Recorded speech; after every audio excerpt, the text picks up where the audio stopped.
بسم اللہ الرحمن الرحیم۔ السلام علیکم ناظرین، سیریز عجائب القرآن میں موضوع مردہ زندہ ہو گئے کے ساتھ ایک بار پھر آپ کی خدمت میں حاضر ہیں۔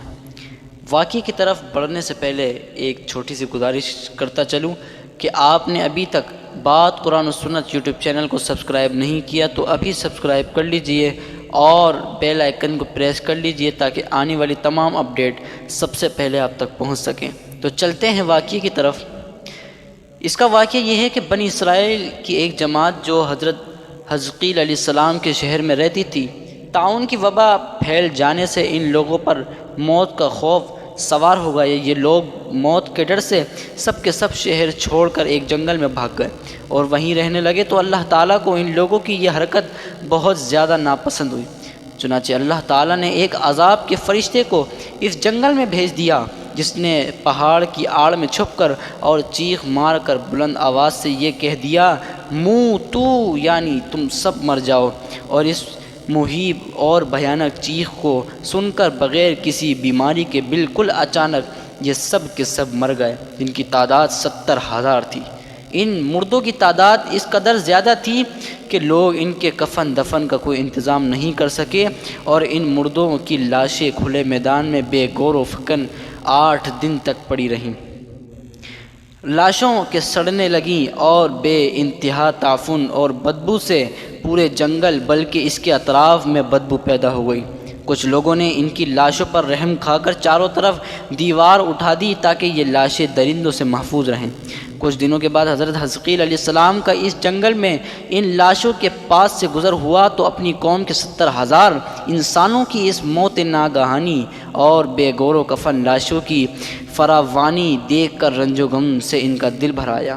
آپ دیدہ ہو گئے اور بارِ تعالیٰ کے دربار میں دکھ برے دل سے گڑ گڑا کر دعا مانگنے لگے، یا اللہ، یہ میری قوم کے افراد تھے جو اپنی نادانی سے یہ غلطی کر بیٹھے کہ موت کے ڈر سے شہر چھوڑ کر جنگل میں آ گئے۔ یہ سب کے سب میرے شہر کے باشندے ہیں، ان لوگوں نے مجھے انس تھا اور یہ لوگ میرے دکھ سکھ کے شریک تھے۔ افسوس کہ میری قوم ہلاک ہو گئی اور بالکل اکیلا میں رہ گیا۔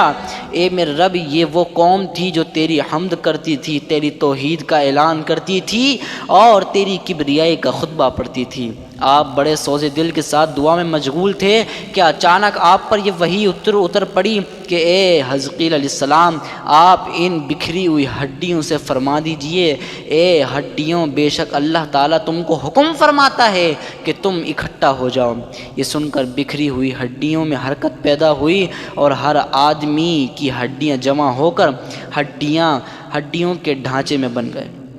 پھر یہ وحی آپ پر نازل ہوئی، اے حزقیل، آپ فرما دیجئے کہ اے ہڈیوں، تم پر اللہ کا حکم نازل ہوتا ہے کہ تم گوشت پہن لو۔ یہ کلام سنتے ہی فوراً ہڈیوں کے ڈھانچوں پر گوشت چڑھ گیا۔ پھر تیسری بار یہ وحی نازل ہوئی، اے حزقیل، اب یہ کہہ دو، اے مردو، خدا کے حکم سے تم سب کے سب اکٹھے ہو جاؤ۔